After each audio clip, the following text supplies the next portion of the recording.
Thalita, você teve uma trombose.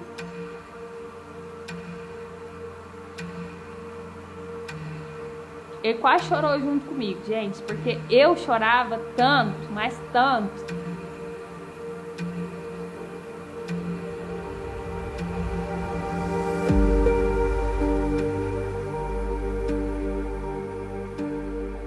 Então eu lembro que eu fiquei em um quarto, aí o paciente do lado, acho que era idoso, eu não lembro, veio a óbito. Aquele transtorno total. Eles decidiram me levar para outro quarto. E eu ainda não estava colocando os pés no chão. Aí foi aquele sofrimento de transferir de quarto, de desinfectar, higienizar o quarto todinho. Sabe quando passa o médico mor, o médico-chefe, com um monte de residente? A hora que juntava esses médicos com uns 5, 10 residentes em volta de mim, gente, eu juro que dava vontade de pular daquela cama e sair correndo. Porque eles começam a falar sobre as hipóteses diagnósticas daquilo ter acontecido comigo. Então, sua cabeça, eu sabia, né? Eu ficava pensando, Senhor, o que mais pode vir? E fala aqueles nomes que a gente não entende, não sei o quê.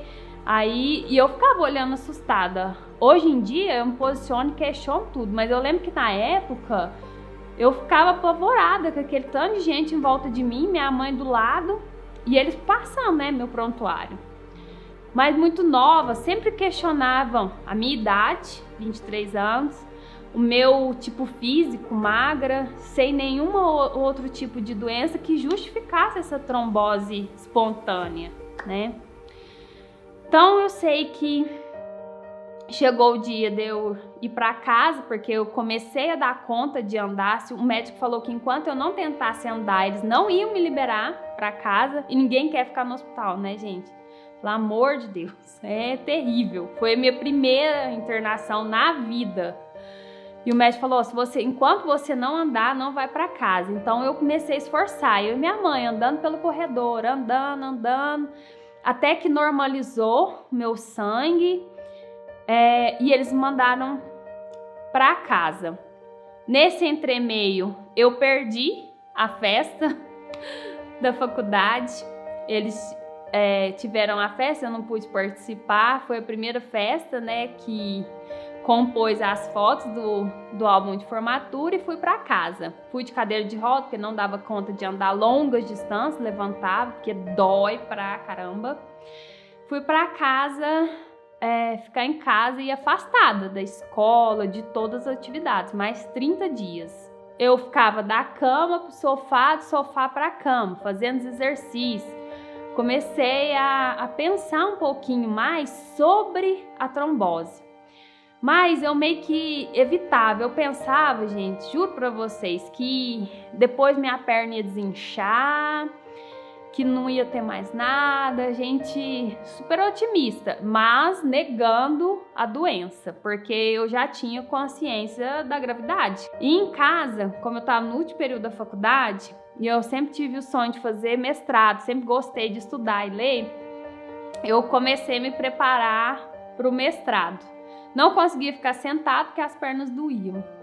Então, minha mãe improvisou uma tábua, e lá vou eu estudar, deitada, né, com essa tábua no colo.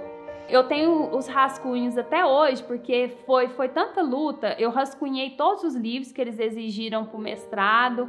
Falei, vou fazer essa prova. E eu queria vivenciar a experiência de uma faculdade pública, era meu sonho, sabe, aquela coisa. E eu falei, eu vou fazer o mestrado. Estudei e acabei que prestei na UFO. E aí eu fui fazer essa prova.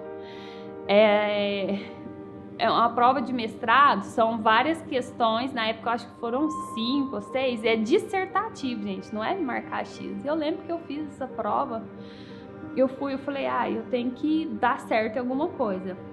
E eu fui fazer a prova, e eu sentia que eu não estava melhor preparado, mas eu dei o meu melhor. E eu continuava negando a doença. pensando que eu, entre aspas, levaria a vida que eu tinha antes. Vida normal a gente tem, tá, gente? Mas é que a gente quer levar a vida que a gente tinha antes da trombose. E aí são coisas diferentes. Eu cheguei aí em festa, né, na sertaneja. E, poucos meses depois de ter tido a trombose, eu animadaça, não, eu vou viajar, vou em festa. Cheguei em festa, eu fui curtir, eu não entendia que eu falei, esse negócio não vai me parar não é tão sério assim. Apesar de ir nas consultas e tudo, eu negava, pensava, não, aconteceu, tá de boa, segue a vida, né? E eu não usava meia compressiva, gente. Todo mundo que me pergunta sobre meia compressiva, eu confesso pra vocês que no começo eu não usava. E o começo é a fase mais importante pra gente usar essas benditas aqui, ó. Porque é ali que o nosso corpo precisa de ajuda pra fazer o sangue circular bem. Mas a bonitona aqui, ó, não usou. E nisso eu ia, ficava sem usar meia, minha perna inchava. Não usava. Não, isso não é nada não, vai passar. A meia, gente, ela lembra da gente, ela lembra a gente a nossa condição, porque ela tá no nosso corpo e ela aperta. Então a gente lembra que a gente teve trombose. E na minha festa de formatura, eu linda, vestido longo, a bonita não usou meia compressiva.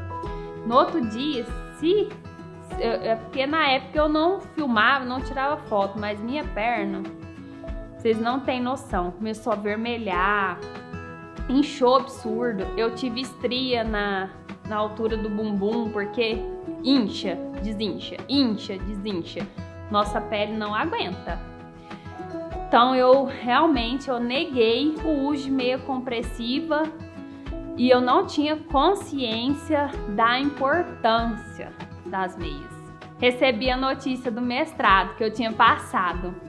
Gente, foi a maior alegria da minha vida. Foi um presente de Deus, assim, embrulhado num pacotinho de ouro. Do tanto que eu fiquei feliz, e a minha felicidade contagiou meus pais.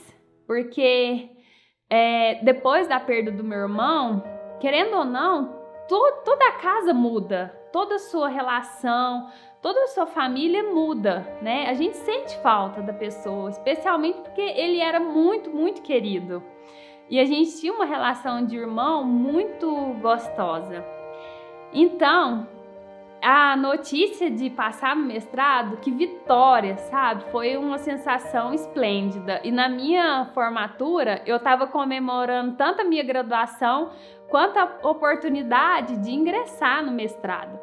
Quem tem noção da vida acadêmica sabe o quanto isso é difícil. Teve um concurso da prefeitura na época aqui de Uberlândia, fiz o concurso, falei, eu vou agarrar em tudo. Enquanto isso, eu fazia os exames lá, porque a partir do momento que eu me restabilizei um pouquinho, eu comecei a ir nas consultas lá no Hospital Escola com meu caderninho de perguntas. E eu falava, mas por que isso? E eles culpavam de imediato e unicamente o anticoncepcional. Você estava usando anticoncepcional? E eu tava. Então, não pode usar mais, é proibido. E eu mas só o anticoncepcional, entre aspas, né? Porque a gente sabe que o anticoncepcional pode fazer um estrago enorme. Mas eles só pensavam no anticoncepcional. E eu fui pesquisar sobre isso, né? Descobri os fatores de risco da trombose e tal. E pensando nesses fatores, o único fator que eu teria na época seria o uso de anticoncepcional. Porque eu não fumava, não fazia uso de bebida assim exagerada, não tinha sobrepeso, que isso são fatores de risco. E eu ficava no pé deles, mas nossa, que azar, tomar um mês de anticoncepcional, já trombosar, já acontecer isso tudo. Fiquei no pé.